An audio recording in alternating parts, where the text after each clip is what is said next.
Attention, the following broadcast has been approved by Outcasted OC. Viewer discretion is advised. Incoming transmission in 5, 4, 3, 2, 1. What's going on, guys? Welcome back to Outcasted OC. This week we are discussing NXT Spring Breaking Night 1. Now, this is not going to be your usual review. Like, to be honest, I'm not going to go over everything like I could do with the normal shows, because it's kind of NXT's version of a pay-per-view, right? Until you actually get to the proper pay-per-views on the Saturdays. So, I'm going to be going over, like, my initial reactions and my, opinions on what happened at NXT Spring Breaking. So, if I miss anything, it's because I just consider it to be, not one of the main talking points of the pay-per-view. But let's get straight into it, because we do get a segment here where it is straight out of the blocks. NXT Women's Championship. We get Roxanne Perez defending the NXT Championship against it completely went out of my head then. Tatum Paxley and Lyra Valkyria. Now, this is one of the best matches on the card, to be quite honest with you. Sorry, just adjusting my camera there because I just noticed I was kind of like out of shape on the screen. One of the best matches on the card, to be honest. Like, really, really well done by all three of these women. And I don't usually say that about Roxanne Perez, because you all know how I feel about Roxanne Perez. There's a moment here, I literally caught it on camera. I was making a TikTok video for it. There's a moment on camera where I really thought Tatum Paxley was going to win the NXT Women's Championship. She goes for a roll-up onto Lyra Valkyria. Roxanne Perez rolls through and manages to get her in like her own sort of it's kind of like a victory roll, I suppose, mixed with a bridge. It looked really cool. For the 1, 2, 3, Roxanne Perez retains the NXT Women's Championship. Now, this was interesting for me because, Roxanne Perez has made it very clear that she wants to go into the draft this year. She wants to, she was talking about how, she's NXT Women's Champion, but her main goal is to go to Raw or SmackDown. So it's going to be interesting to see whether she carries that NXT Women's Championship over to one of the major brands like the Raw or the SmackDown brand. I mean, they've done it before a couple of times. While someone's been on NXT, someone has been champion on the main roster, or vice versa. I believe Kevin Owens is probably the best example of that. So it's going to be interesting to see what happens with that. I really, really love the fact that Tatum Paxley is being put in this position where she has the, the chance to shine. Like, I don't know how else to say it, where, like, she's very good in the ring, Tatum Paxley, and, like, this sort of relationship that she's had with Lyra Valkyria has given her the opportunity to kind of show the audience what she's like, to show her character off. And to be fair to the NXT crowd, they're really getting behind her. She got probably the loudest pop out of all three of these women during the introduction, so fair play to her. All the way back, I just want to discuss some things that we saw backstage. Obviously, we've got that absolutely huge match tonight. We've got Ilya Dragunov versus Trick Williams for the NXT Championship. We'll be talking about that a little bit later. But during the night, we go backstage and we see some reactions on Twitter/X about who people think are going to win the NXT Championship. We get a lot of people voting for Ilya. We get a lot of people voting for Ilya Dragunov. It's really cool. They're making this feel like a really big fight feel. They're making it feel very important, which it is. I said on the video that I was looking forward to this match more than some WrestleMania matches. So that's how much it meant to me. And I'm assuming there's a lot of WrestleMania people out there that thought Stand and Deliver stole the weekend. So for me, NXT's the one to watch in WWE. It always has been. And it's the reason why I cover NXT for Outcasted for you guys. So you can have a conversation about NXT in the comments. If you want to chat with me, you know where I am. Next, we get, I believe the next match is the 6-man tag team match between the D'Angelo family and the No Quarter Catch crew. Now, we know where this rivalry comes from. It comes from the family allegedly, forget about it, getting rid of Drew Gulak for the NQCC. So apparently the NQCC didn't pay the Tony D'Angelo family for that, for the hit. So this is where it's ended up. I do want to say this about this match, right? It was a solid match. Fair play to the NQCC. I love this kind of the differentials in styles where the Tony D'Angelo family is more fast paced and brawly style, mixed with the NQCC's like technical ground-based, just pummeling attacks, especially from your likes of Damon Kemp and your Charlie Dempsey's. Damon Kemp was like the highlight of the night for me in this match. He really pulled his weight. I want to see Damon Kemp in the ring more often. I feel like we don't see him enough. And Miles Bourne had a beautiful drop kick. There was a moment here where it was a beautiful drop kick from Miles Bourne straight into a German suplex from Charlie Dempsey, which was really cool. But I do want to say, I feel like Tony D'Angelo, and this is like maybe a hot take, Tony D'Angelo might be the best hot tag in WWE, maybe even in wrestling right now. When he gets that hot tag, he comes out like a house on fire. Like, it's absolutely amazing to see. He just takes everyone down. He throws everyone about, uses his power just to slam everybody, and he ends up winning this match by hitting a spine buster on Charlie Dempsey for the 1-2-3, which kind of came out of nowhere. But you've also got to keep in mind that Charlie Dempsey is the current NXT Heritage Cup champion. So are we getting the Tony D'Angelo family going after that Heritage Cup, seeing as though the NQCC doesn't want to pay the family for the hit? Is the payment going to come through that Heritage Cup? You never know. Would you like to see Tony D'Angelo as the champion, the Heritage Cup champion? Let me know in the comments. I think it'd be a weird combination, but, you know, I'd give it a go. I trust in NXT to book that properly. I wouldn't mind seeing that. I do want to say, by the way, we're getting a lot of backstage conversations with the women tonight. Sorry, I'm a bit ill, guys. If you hear me a bit off, like during this episode, a lot of conversations with the women tonight. Thea Hale is talking about how, you know, she wasn't on board with Chase U, and obviously because of the manipulation of JC Jane. I nearly said Lacey Evans, and where the hell did that come from? It just turns out Lacey Evans is like the master of puppets like the whole time. That'd be amazing. With a woman's ride.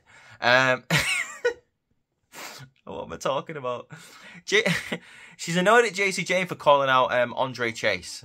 And later on tonight, we see that JC Jane, you know, says, you should be grateful for what I did for you. I tried to make you a woman, but you acted like a petulant child. For everything that I teached you, you know, you should be kissing the ground that I walk on. Like, you know, like, basically, like, hyping up the match for next week. We are getting JC Jane versus Thea Hale. I can't wait for that match. JC Jane cut a really good promo tonight, so fair play to her. I think she's doing really well on the roster at the moment, on the NXT women's roster. It's really cool to see how far she's come in a year, JC Jane, seeing as though you thought Gigi Dolan was going to be the one that would break out of that, you know, that whole Toxic Attraction trio. After Mandy Rose left, it became the tag team. I really thought they were going to get behind Gigi Dolan, but instead, it was JC Jane that really took the opportunities, and now look where she is, doing quite well in NXT, so fair play to her. Later on in the night, we do see Jada Parker talking trash to Fallon Henley after Kalani Jordan and Fallon Henley were speaking to Thea Hale about how many people, you know, I've got her back, you know, because she was talking about the Chase U having her back. She's talking about, obviously, Fallon and Kalani having her back. Jada Parker doesn't buy any of this, so she starts talking trash to Fallon Henley. And that ends up in a match later on tonight, which I'll briefly discuss now, because it was nothing to write home about, to be honest with you. It really shows off that Jada Parker, Miss Parker. It really shows off that they want to really get behind Jada Parker in NXT, which you can see because the crowd are really behind her. OTM really need that person to, like, sort of drag him into the main event if that's what they want to do with him, because Nima and Price just aren't really doing anything right now, which I'm a bit confused about. And Scripps, I don't really know what to say about Scripps. So Jada Parker leading that group, kind of like Rhea Ripley from the Judgment Day, would be really cool. I'm trying to think about what else happened in the women, like, because we're going to get to a big match in a moment. Did I miss anything with the women? No, I think that's about it. And like I said, we're getting that match between JC Jane and Thea Hale next week. Before we start talking about the other match that I'm just going to get out of the way because I didn't think it was nothing special to write home about, I'll talk about the segment that happened backstage. We get Baron Corbin getting interviewed about what's his future going to be like. Before he can even answer, he's interrupted by Lexis King, who presents him with like a sort of goodbye basket, like, you know, a farewell basket, because he's assuming he's leaving NXT to go to SmackDown. But then at the same time says he's going to stick around NXT and ride the next person's coattails, the next second generation stars coattails. So I mean, first of all, Lexis, which one is it? And second of all, are they making Baron Corbin a face? Obviously, like Braun and Baron were kind of faces / heels, like it was the people that we love to cheer for, but they're kind of douchebags. But it seemed like they were trying to make Baron Corbin a face in this situation, because no one likes Lexis King, and anyone who's paired with Lexis King is automatically the face in the situation. But let's quickly talk about that match. So we get Lexis King versus Baron Corbin tonight. If I'm being honest, not the biggest fan of Lexis King in the world, but this was probably his best match on the main roster so far, and the biggest victory so far, because he ends up winning this match. He tries to win, first of all, by putting his feet on the ropes, and the referee sees it. But while the referee isn't looking, he then kicks Baron Corbin in the family jewels, and then hits the coronation for the 1, 2, 3. Lexis King gets a massive win here over Baron Corbin. What is the future for Baron Corbin? Is he going to be sticking around in NXT, or is he going to be going to SmackDown? Because I've been saying for a while on the Outcasted podcast that, if Baron Corbin brings this gimmick up, like this new revised gimmick, up to the main roster, I think he'll have a lot of success with it. Especially if, him and Bron Breakker are still teaming together. That'd be a really, really cool thing to see. I wouldn't mind seeing that whatsoever. Anything can happen in the next couple of weeks, because we've got the draft coming up. And speaking of the draft, at the start of the night, we do see that the 3 general managers are talking to each other. And Nick Aldis mentions to Ava that there's a lot of people on that roster that he's got an eye on. The same with Adam Pearce. He wants them to come over to Monday Night Raw. Obviously, Ava has got a few people on NXT that came from the main roster. Is she going to be looking for other people to come over? We're going to be finding out next Wednesday, probably at Spring Breaking Night 2. So make sure you stay tuned for that. But moving on later on into the night, we do get a segment here where obviously we are getting a NXT Underground match between Natalya and Lola Vice next week. But we've got they've got to pick the 2 people that are going to be in their corners. Now, we already know that Carmen Petrovic is going to be in Natalya's corner. And Natalya starts talking to Lola Vice, saying that, I respect your background. I respect your MMA background. You've come from a fighting background, but you don't respect me. You don't respect that I came from the dungeon. And if you can survive the dungeon, you can survive anything. And then the fans get behind Natalya, start calling her the boat. Probably the best promo that Natalya's done in a long, long time. Natalya doesn't usually cut great promos, to be quite honest with you. She's been really lackluster on the main roster for a good couple of years. So maybe a stint in NXT, working with these new people, training them up, is going to do Natalya some good. Lola Vice gets on the microphone then and says, I might shake my ass, but I know also how to kick your ass. And when you see who's in my corner, basically, you've got no chance at all. Shayna Baszler's music hits. We get Shayna Baszler back in the NXT arena. I was hyped to see this. I would love to see Shayna Baszler have another run in NXT, seeing as though they're not really doing anything with her on the main roster for some goddamn reason. I have no idea why they're not doing anything with Shayna Baszler. If it was me personally, I would have had her win that Battle Royal on Monday Night Raw. Congratulations to Becky Lynch, by the way. And congratulations to all the people that made themselves look like idiots when they were talking trash about Becky Lynch after she won the Women's Championship. Sorry, just have to throw that in there. Shayna Baszler said, your chances went from slim to none the moment I came out here, because the baddest girl in NXT is getting trained by the baddest girl in WWE. And then a fight ensues. I can't wait to see that match next week. And like I said, if that involves maybe Shayna Baszler coming down to NXT for a couple of months, like thanks to Ava in the draft, I'm all for it. Let's move on to something, I'll call it a controversial opinion. So this is kind of like a blood feud between Blair Davenport and Sol Ruka, right? It was a beach brawl match. But it worked. I actually really enjoyed it. Like, it worked. I mean, they were hitting each other with beach balls, and there was like a blow-up ring that was around Blair Davenport's waist for a minute. Sol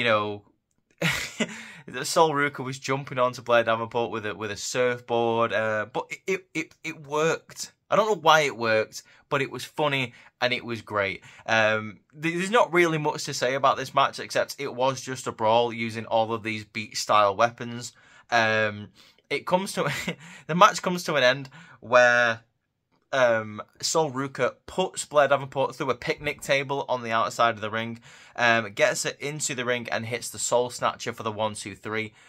Sol Ruka picks up a major victory. I reckon she's probably going to be challenging for the Women's North American Championship in NXT. To be honest with you, I would quite like to see that. I really would not mind her being the inaugural champion. I think she's very talented, and the fact that we have got her in WWE is an absolute snatch. I tell you now. You talk about Tiffany Stratton being the next Charlotte Flair. You could argue that Sol Ruka is the next Tiffany Stratton because she is very athletic. She knows what she's doing in the ring. She's got the look. I don't know about her promo skills because we've not seen much for her on the microphone, but that can always be worked on. As long as you're good in the ring and you're athletic and you can really handle yourself with other people, the sky's the limit basically for you. I do just want to mention, though, Blair Davenport is really not getting anything in NXT lately, is she? Like, she's really just getting nothing. Like, she's had loss after loss. She always talks about how she's the hardest in NXT, but always just kind of just gets beaten down. So I don't know what they're going to be doing with Blair Davenport. I have a feeling, and I don't want to be right about it, that they might release her, seeing as though she's not really doing anything. I would like to see her go up to the main roster or become like a free agent for the main roster. That would be cool to see. Maybe become someone's enforcer or something like that. But I have a really bad feeling that they might be releasing Blair Davenport at some point, because at this point, there's no real road for her. There's no real development for her. Every feud that she's been in the past like 6 or 7 months, she's lost, and she doesn't really appear much on screen unless someone is picking a fight with her that's come back from an injury that she allegedly caused. So what are you gonna do? You know, what are you gonna do? Right, just before we get to the Trick Williams match, I do just want to say, they did, like I said at the start of the video, they did a really good job of hyping this up. Trick Williams is sat in the locker room talking to his mum. Apparently she's been in the hospital, so I hope she's okay. Then Johnny Gargano walks in and hypes him up and says, when I won the NXT Championship, it made my career. It did everything for me, but I had to sacrifice every bit of myself to do it. Are you willing to do that to slay the Mad Dragon? Because that's what you're going to have to do. And he hypes up Trick Williams, and that's when it's time for Trick to go to the ring. Whoop that Trick, baby. As Ilya Dragunov is about to go to the ring, Damian Priest looks at him and goes, good luck, champ. So that's interesting, considering what happened at the end of the night here. What else happened here that's interesting? Oh, there we go. Oh, hang on a minute. There we go. Oh, the camera decided to go somewhere there, guys. Did you see that? It was unbelievable the way it was moved. It was moved like I was in the main event tonight for the NXT Championship. Did you see how I saved that? It was excellent. Ilya Dragunov versus Trick Williams. Right, and I'll say this, like I said in my TikTok video. Anyone last week who, when I said Carmelo Hayes and Trick Williams just do not have chemistry, anyone who replied to that and says it's just Trick Williams not being on the same level as Carmelo Hayes, I point this match out to you. I'm sorry, right? Some people just don't have chemistry sometimes. It doesn't mean they're bad in the ring. It just means that some people just don't work well together. Because whenever Trick Williams and Ilya Dragunov get in that ring, they put on banger after banger after banger. Sorry, Sheamus. I didn't mean to offend you there, my guy. Amazing promos from them two on Raw, by the way. Great. This match was absolutely unbelievable. Both of them just like going hell for leather against each other. Trick Williams really fighting from the ground up, trying to defeat the Mad Dragon, trying to overcome all of the Ilya Dragunov's like just strong offense all the way through this match. There's an amazing part of the match here where Trick Williams throws Ilya Dragunov through the announce table, and Booker T gets a little bit of a shuggy duggy quack quack. Oh yeah, biscotti. Apparently he got that from a serial killer. Don't know why he shared that on a podcast, but yeah. Shuggy duggy quack quack, baby. There's an amazing moment here where Ilya Dragunov hits an H-bomb onto Trick Williams. He goes up to the top rope and hits a flying H-bomb on Trick. He hurts his hand because of what happened between him and Tony D'Angelo a couple of weeks ago. So he's not able to capitalize to get the 1-2-3 immediately. So Trick is able to kick out. I do just want to say, by the way, Trick Williams hits a really good torpedo Moscow. That happened earlier on in the match, but I wanted to just point that out. But then we get a parallel segment for what happened at Vengeance Day. History repeating itself. Both men, opposite sides of the ring in different corners. Both about to go for the finisher. Ilya about to go for the torpedo Moscow. Trick Williams about to go for the trick shot. who gets there first. First time it was Ilya Dragunov at Vengeance Day, but this time it's Trick Williams hitting the trick shot first for the 1, 2, 3. Trick Williams is your new NXT champion. Can you imagine saying that a couple of years ago when he was essentially just Carmelo Hayes' hype man? He has come so far in about 8 months. It's unbelievable. He is probably one of my favourite people on the roster. Not just NXT. I'm talking Raw and SmackDown and everything. He's one of the most charismatic people on that roster. He can go in the ring. He's got the look. His promo skills are unbelievable. This guy is a future WrestleMania main eventer. You can just absolutely see it in his future. And this is an amazing start. Him leading NXT into the new era of WWE. NXT champion Trick Williams. What that trick? He's bout it. He was able to slay the Mad Dragon. Let's see where Ilya Dragunov goes on the main roster. I reckon it's probably going to be Monday Night Raw, seeing as though we already had a match there. But it's going to be interesting to see what happens there. But Trick Williams, new NXT champion. Can't wait to see where he goes later this year. If he has like some amazing rivalries, I want to see all the great matches that he's going to be had with all the up and coming people. But it's going to be really, really cool to see. And it's the right person to lead NXT into the future. Before we end this video, guys, I do just want to say something. You know how much I love NXT. And you know how much I love the craziness of NXT. The wacky characters. It really was the thing that got me through NXT. When a lot of people fell off after the black and gold era and it became NXT 2.0, it was the wacky random characters that really kept me going, because obviously that was the dark times. And one of those people has been released, and that is Von Wagner. I can't believe it. I actually can't believe it. I was so sad when I found out that Von Wagner is no longer in WWE. It really affected me, because this guy has been so entertaining for like the past year or so. The whole like Robert Stone thing where he's been helping him get back on his feet, helping him talk about his condition. The whole backstage segments where he's, with the Bash Brothers, Robert Stone's children. The whole segment where like he went to shag that therapist allegedly, but we all know what was going on in that therapist room. That the bit where he went over to to Robert Stone's house and he ate half the brownies. God damn it! Oh my god, I can't believe it. I actually cannot believe that he is gone from NXT. Like I was speechless when I found out, and then I just had to make a video about it. So I just thought I'd mention it here. Von, good luck in whatever you do. Hopefully you pop up in TNA, AEW, anything. I want to see Von Wagner back on my screen. You could really tell he was trying his best to improve in the ring and on the microphone. And for me, he brought to NXT something that no one else brought. The dynamic between him and Robert Stone and that the whole family was just brilliant. So all I can say is thank you, Von Wagner. Thank you so much for making me laugh. Like, I loved him so much. But guys, that is the end of the NXT Spring Breaking Night 1 reaction / like little bit of review. Let me know what you thought of the first part of Spring Breaking in the comments down below. If you like this video, remember to hit the thumbs up and click on that bell so you never miss a video from Outcasted ever again. If you like this review, you can share it as well to all your friends so other people see Outcasted OC and they also subscribe to us. If you like reviews, go check out Cornies from yesterday of Monday Night Raw. Stay tuned tomorrow for the Grind My Gears episode of the podcast. That's going to be an interesting one. Let's see what all the other guys bring to the table. You can follow Outcasted OC on Outcasted OC on TikTok / Twitter / X, whatever you want to call that one, / Instagram. And all of our individual channels for TikTok will be in the description down below. But for now, guys, I hope you have an absolutely fantastic Wednesday, and peace out.